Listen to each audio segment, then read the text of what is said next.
Hello and welcome to Nompton Numismatics. This is my second video going through my NGC graded collection alphabetically, 5 coins at a time. Thank you for watching and I hope you enjoy this video. Okay, so the first coin today is a 1959 Bermuda silver crown. I purchased this coin for melt at a coin shop in Massachusetts while on vacation in the Northeast, and getting this at melt was really kind of a steal. So I always love finding small coin shops that are just happy to get rid of their world silver. That's great for me. This coin is 28.28 grams of 925 sterling silver, so it really is a true crown. That's the weight of a British crown back in the day, which is 0.8410 ounces as silver weight. Has a mintage of 100,000, so they're fairly common. They're not, it's certainly not hard to find them. They're usually maybe about $30 in good shape for a raw coin like this.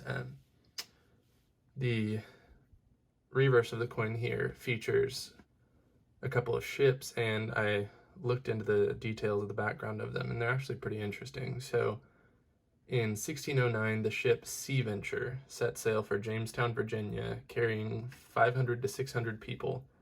The ship eventually hit rough seas and sprung a leak that rapidly got worse and eventually was intentionally crashed into a reef to allow the survivors to make it to a landmass that they had found. And that landmass, of course, was Bermuda. So about 150 people survived and were stranded on Bermuda for about 9 months, and during their time on the island, they built 2 ships from Bermuda cedar, which is apparently a good high-quality ship wood. And rigging was salvaged from the Sea Venture, the initial ship that they crashed, to create these 2 ships named the Patience and the Deliverance, which eventually delivered the survivors to Jamestown.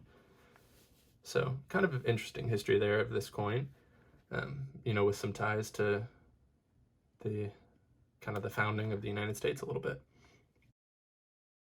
So the population of this coin in NGC is 16 in Mint State 66, with 20 graded higher, 3 being in 68, the rest being in 67. The value on this one is about $75, so it's a pretty affordable coin. The second coin is a 1949 Canada silver dollar, and it is in Mint State 62. It's low grade, but the color is great, as you can see. This is another one that I had the photo visions done at NGC on, so I'll be sure and put them in the video here, but really love the toning on this and the nice design. I believe personally that it's a proof-like strike. It has just super reflective fields, and they made these, in business strikes and proof-like strikes, and I definitely think that this is a PL1, so it would say PL62, not like MS62 proof-like.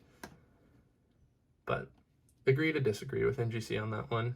It is 23.33 grams of 80% silver, or 0.600 as silver weight of an ounce, so 60% of an ounce. Population report in NGC for this one: there are 100 in Mint State 62 with 776 graded higher, so pretty common coin there. The top one is in Mint State 67 with 26 graded in MS 67. The ship is the Matthew, which is believed to be the ship that John Cabot was discovering when sailing and discovered Newfoundland. So significant to Canadian history. I'm not even sure that I said his last name right, but I believe Cabot is how you say it. The mintage of this coin is 672,218. So decent, but for a circulation coin, that's not huge. And the value on this one is about $65, and most of that is frankly due to the toning. In this low of a grade, it's not an expensive coin at all, but the toning does make it a little bit better, and you'll see it even better on the photos that I'll put up. The third coin here, and this is probably my favorite of this group of 5, is a 1934 China silver dollar with the junk boat on the back here. It is 26.73 grams of 90% silver, or 0.7734 of an ounce is silver weight. And that weight might be familiar to you if you collect US coins, specifically, Morgan dollars. That's the exact same weight. Big reason for that being this was minted in the United States for China. The population in AU 58 at NGC is 1,009, with 5,303 graded higher, with 18 in 66, which is the top. I picked this one up on the way to the Grand Canyon last spring break, right before everything kind of fell apart with COVID, and we ended up coming back early because things were really kind of taking a turn. So that was an interesting time. So this is kind of a funny memory coin that is tied to COVID, which is kind of a dark time, but I really like the coin, so that's great.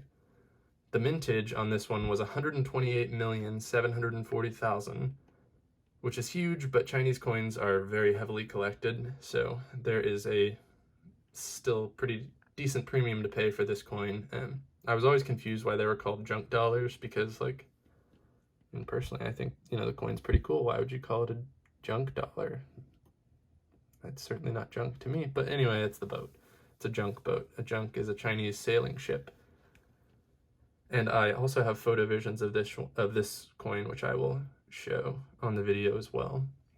The value on this coin is right about $300. $250 if it were just a blast white coin, but the toning adds some good value. These don't come toned very often, and you'll see the toning a lot better in the pictures. It's hard to capture here in just the natural light from my window.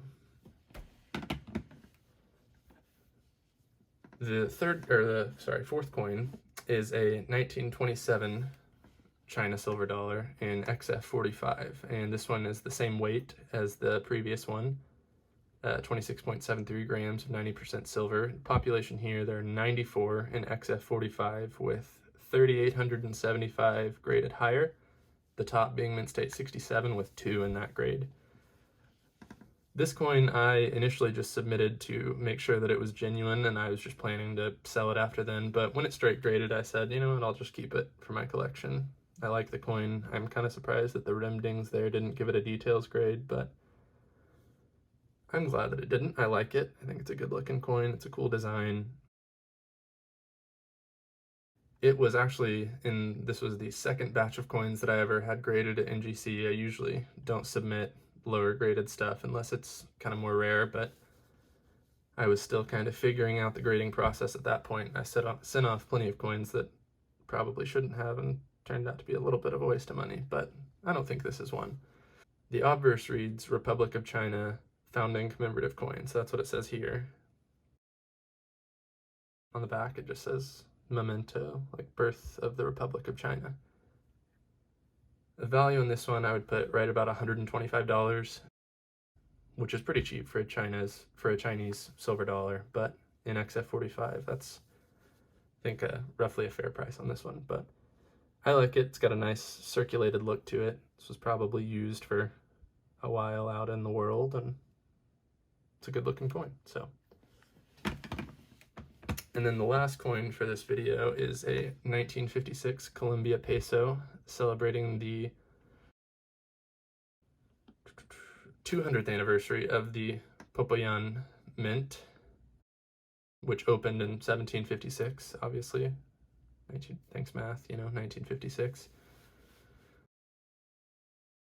And I'll put a picture of the mint on the video so you can see the significance here. It's not really a special looking building, but it does have kind of a cool door, and so that's what's on the coin here. The population in mint state 66 at NGC is 54, with 24 graded higher, 21 of those being in mint state 67, so 3 in 66 plus, I guess. And the value in this one's roughly $115, $120, something like that. You can find these pretty commonly on eBay, but they do tend to sell for right around that price.